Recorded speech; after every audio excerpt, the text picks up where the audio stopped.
Champaign County Agriculture Today with your host, Dennis Riggs.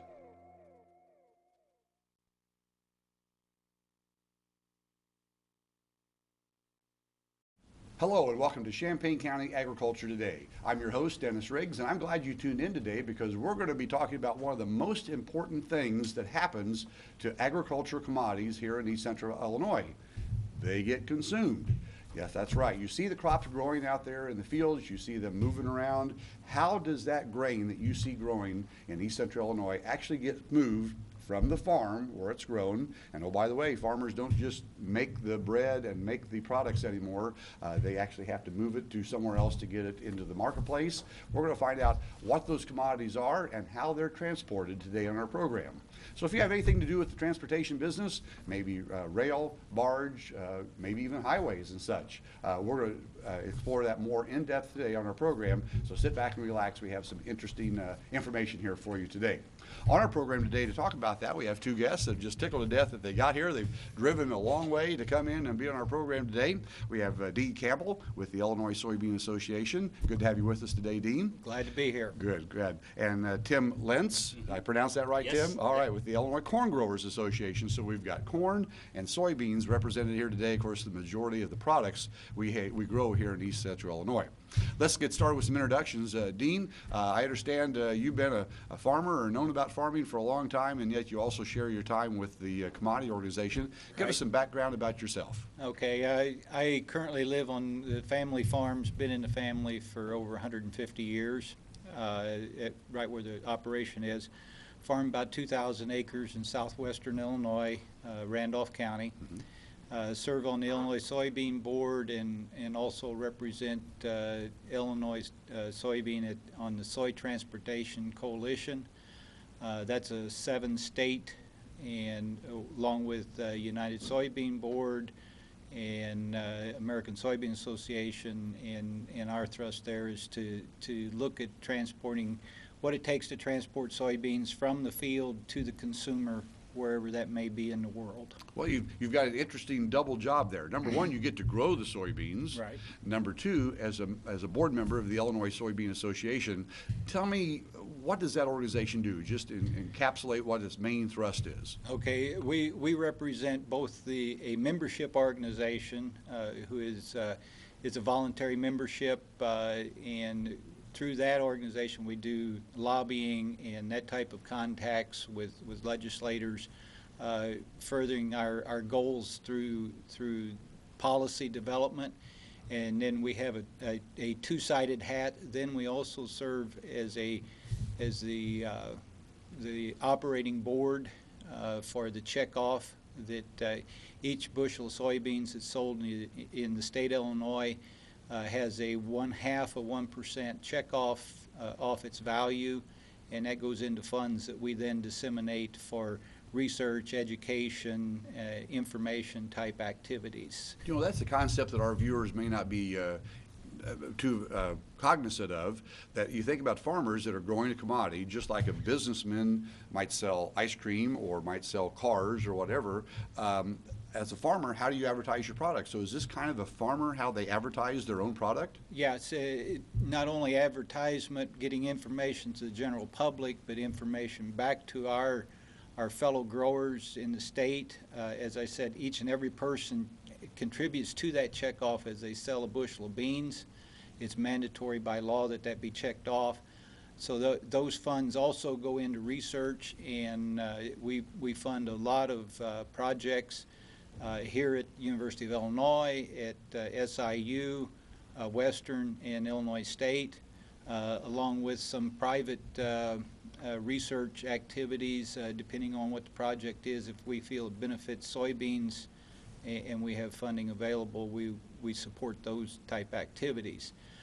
Trying to better our production capabilities, use capabilities through one of the big stories of success of the checkoff working with the membership group is biodiesel, where checkoff funds contributed a lot to developing the process of making biodiesel out of soybean oil or other oil feedstocks.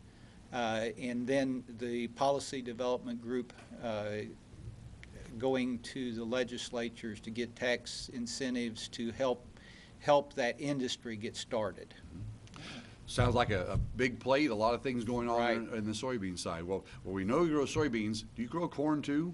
Yes, I do. All right, we're not going to let you talk about it because we've got Tim here to talk about that. So Tim Lentz, glad to have you with us today. Tim, give us a little background on yourself and what you represent too. Sure. I farm down in the Strasburg area, southeastern Shelby County.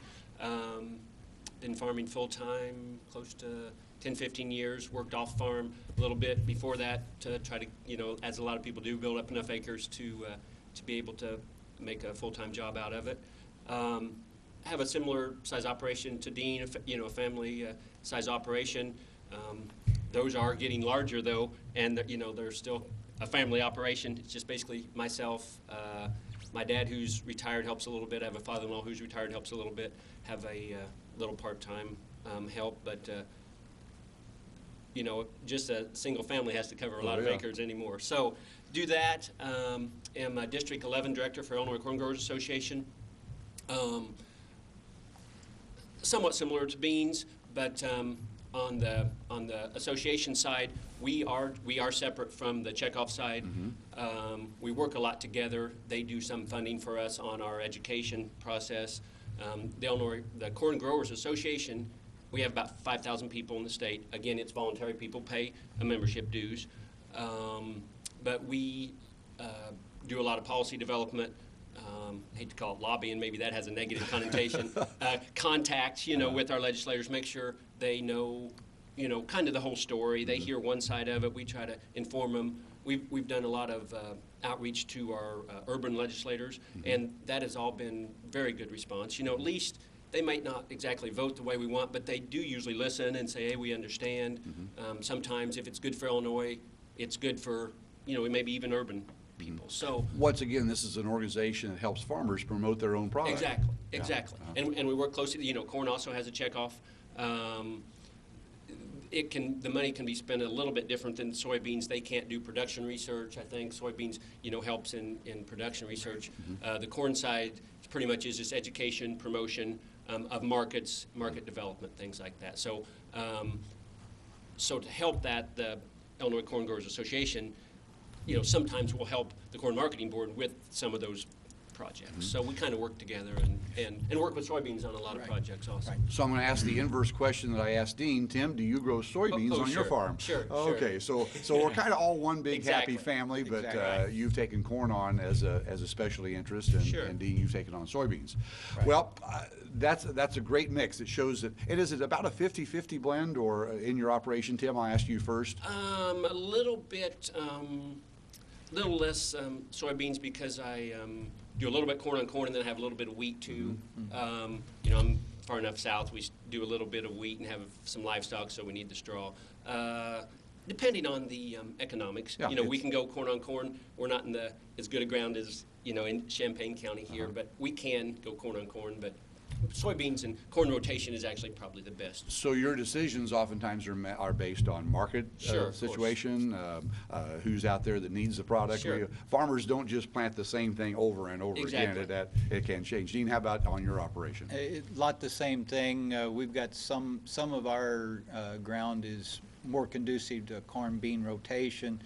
Others, we put a wheat rotation in that mix, so in 3 years we'll have corn, beans, wheat with a double crop beans behind it. So it just depends on whether it's conducive to growing wheat or not. But that's a typical rotation, either corn beans or the corn beans wheat double crop. Very good. Makes no difference which crop you're growing, whether it's corn, whether it's soybeans, or another commodity. You spend all year growing the crop. You plan, you plant, you get it out there, Mother Nature kicks in, and you grow the crop. And the one thing that makes us unique about our product is once it's harvested, it's not in your hand. You have to get it somewhere. It has to go somewhere. This program may air during harvest season. It may air in the springtime. You never know. Today we want to talk a little bit how you get that grain. And we're talking about substantial quantities of product from your farm to the growing operation. We have a slide here, our first slide, number 8, that we're going to talk about. We're going to pop that up here, and this is kind of the first shot. Or Dean, I'm going to go with you. If you're harvesting soybeans, you've got the combine rolling out there, and it's harvesting the beans. Do you use a truck to get your commodities off the farm very first shot?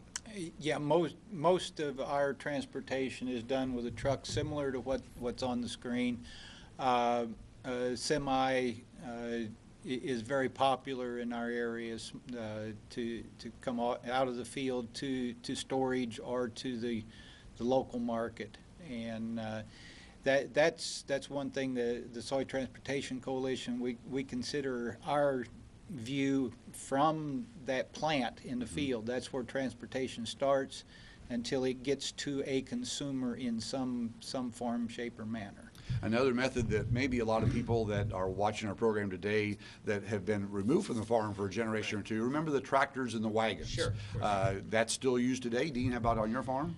Yes, on a smaller basis, we're scattered out over about a 6 or 7 mile area. So the tractor and wagon doesn't work real well for us except on the very local fields. Now, some operations, that's their sole means of bringing it in from the field to their own storage facilities or to a local elevator. And yes, you will see a number of tractor and wagons out there on the move too. Tim, how about at your place? Yes, pretty much also similar. If we have bins on a particular farm, sometimes it is easier just to use, wagons, but otherwise, generally semis or tandems or whatever.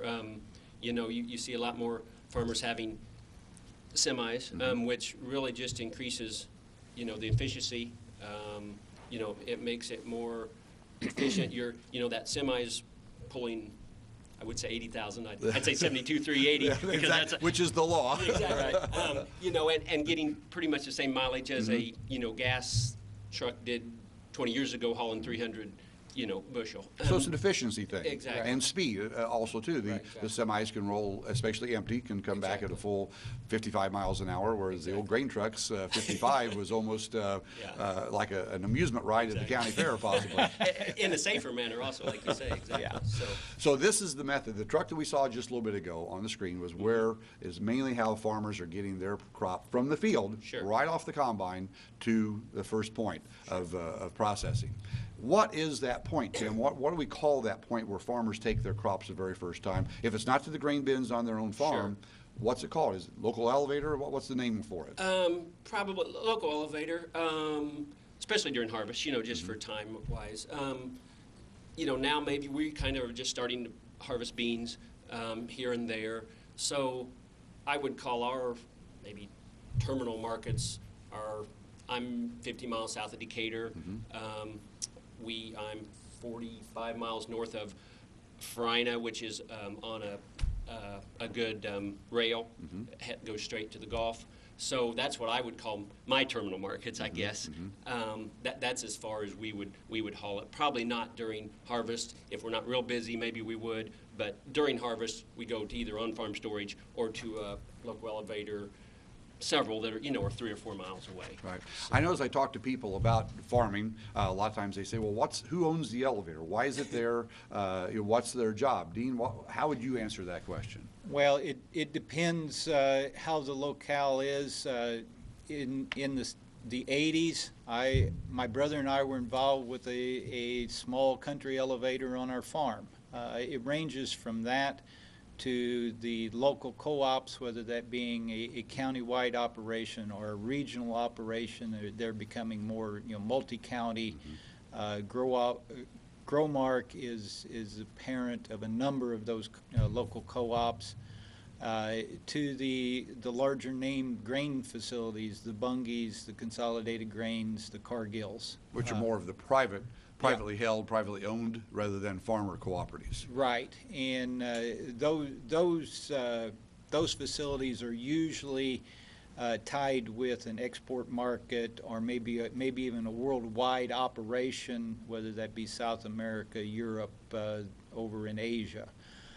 So it just depends on the area and who got involved in the business. so to speak. But you know, we're talking about terminal markets. My markets are, if I go 10 miles one way, I have a pretty good rail market. We're pretty well blessed in southern Illinois because we can go to the Mississippi River, to the barge loading terminals. Of course, that's also accessible along the Illinois River, the Ohio River, but we're getting in the V between the Ohio and the Mississippi down there. So it's possible to go to either river, either way, as well as having excellent rail capabilities running to the Gulf through our area and to going to the southeast to the large livestock feeding area in the southeast. Well, let's talk about that rail for just a second. We're going to put our next picture up here that talks about, which our viewers may be very familiar with as well. They've seen the trucks out there on the roads, but take a look at this. This is a rail car. Of course, a lot of times when we see these, they're in a long line and they're blocking the road that we want to go through. Right. But rail car transportation from the elevator, would you say it's very common for the elevators to use this type of a transportation system, Tim? Especially in Central Illinois, you know, Right. if you get away from the rivers, that of course is going to be your most efficient. And we'd like everyone to remember that as you're sitting there, maybe waiting for the train to go by, think how many trucks would be in front of you or behind you. Yeah. You know, if you're on the road without that. So I'm not sure of the numbers. Have you got any numbers of what a rail car holds? Yeah. Have you got that? A rail car will hold between 3,000, 4,000 bushels. So you can look at that as 4 semi-trucks per rail car. A lot of the unit trains will have 100 to 120 cars. So if it's got 100 cars, that's 400 trucks that train is replacing. Likewise, when you go to the barge type traffic, if the river is an option for someone, that river barge, one barge will hold 50 to 60 truckloads, and you put 10 to 20 of those in front of a tow down on the Mississippi. Now up on the smaller rivers, after you go through the lock and dams, that's held down usually to a 12 barge tow, but I have seen some 25s going down the Mississippi.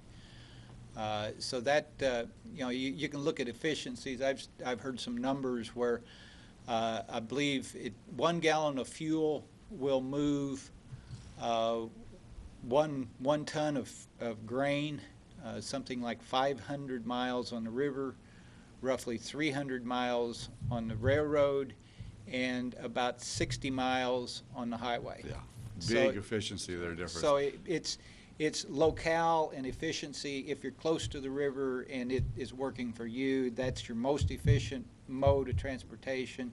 Rail is second. Truck is next down the line. They're all necessary because we all have to use trucks to get to the rail, and sometimes the rails and the trucks go to the river. Let's talk about that. We've shown the picture of the truck. We've shown the picture of the rail. Our next slide that we're going to put up here is of a barge moving facility. Tim, give us an idea of what we're looking at there.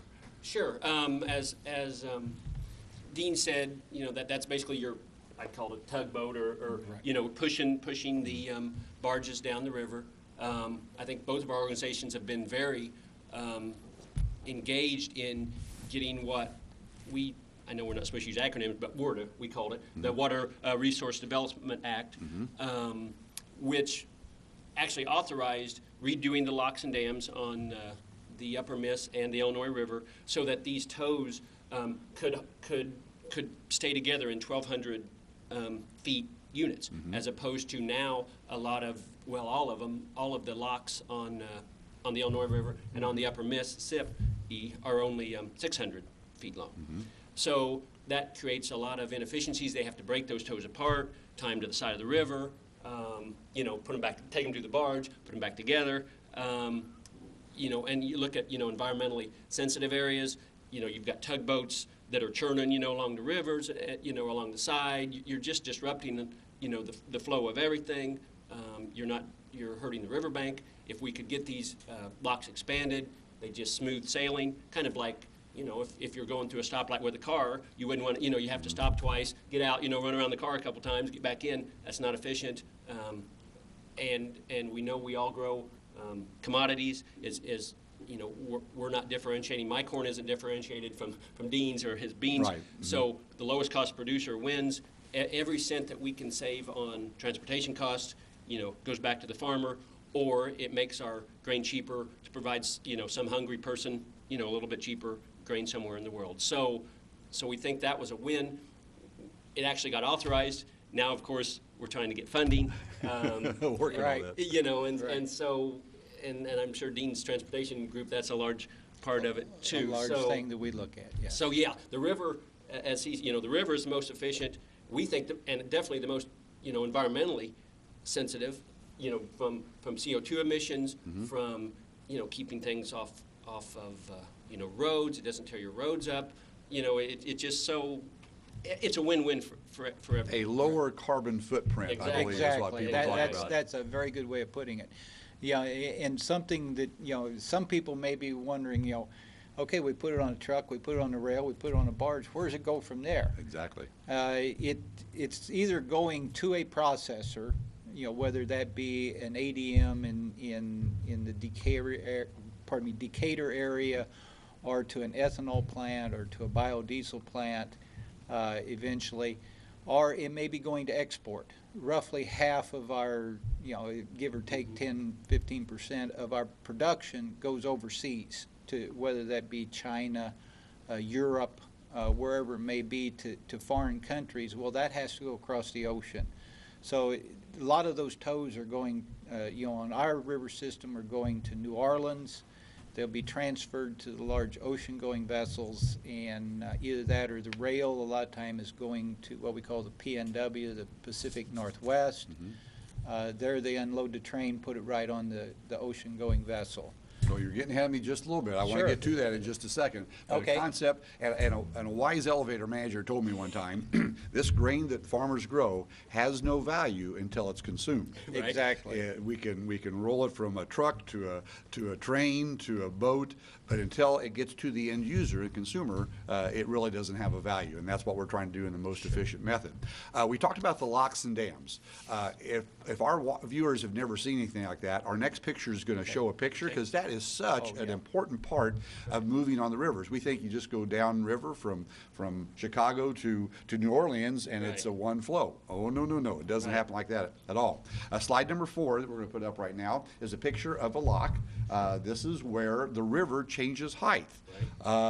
Dean, you want to explain? Have you been through these systems, or Tim? Who wants to talk about this? It's like a stair step. It's like going down steps. When you come to the lock, the vessel will move. Say you're going downriver, the vessel will move into the lock. They'll close the doors behind it and allow the water inside the lock to go down to the level of the next step on the stairway.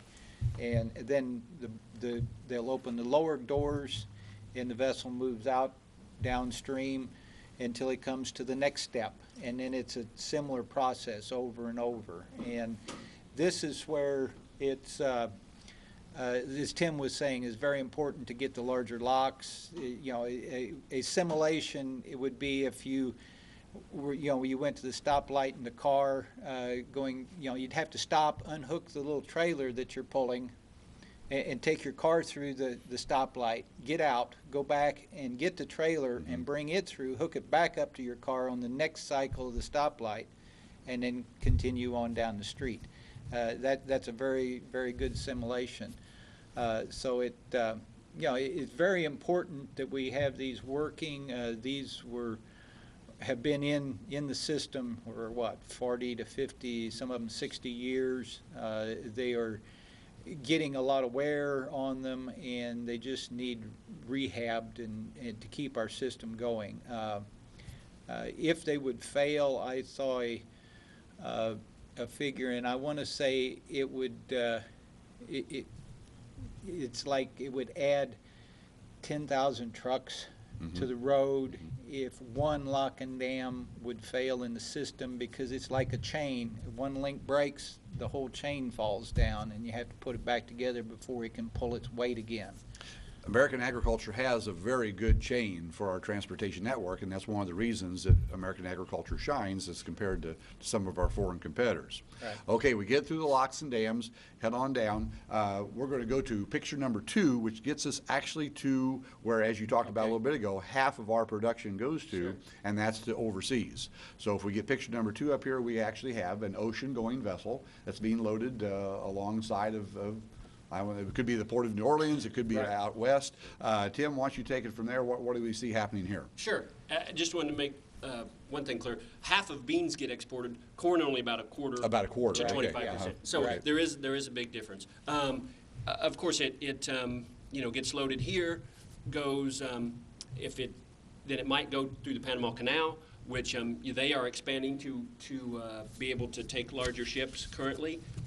If it's going west, if it's going east, it will continue on to the port there. There are a lot of things that happen in the interim. The next country has to accept it. Sometimes they kind of play games, and create kind of what we think would be artificial barriers. Maybe there's some gamemanship. So we're always working.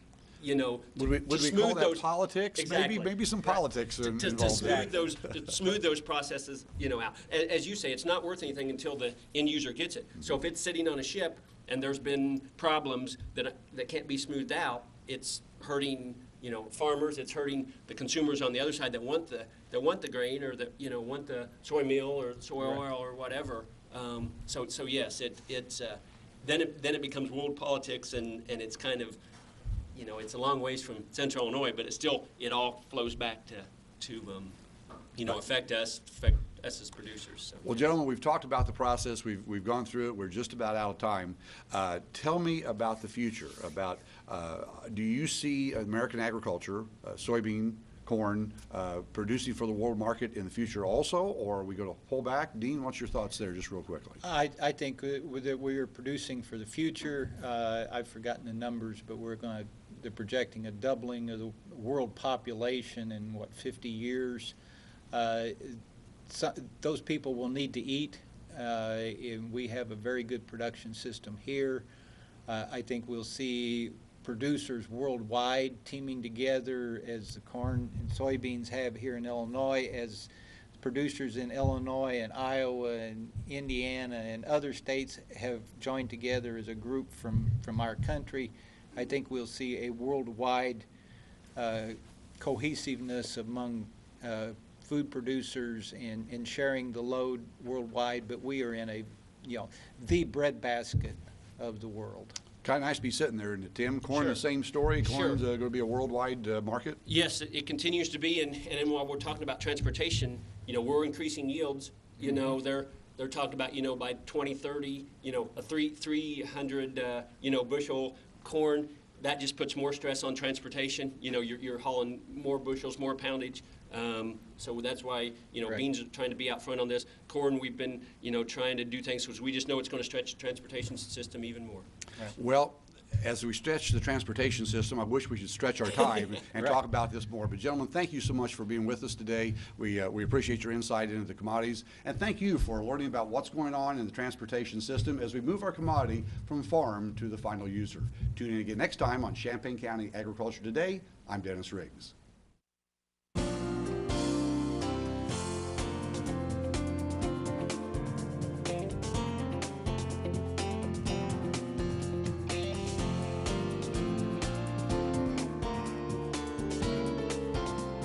Champaign County Agriculture Today is brought to you by Champaign County Farm Bureau.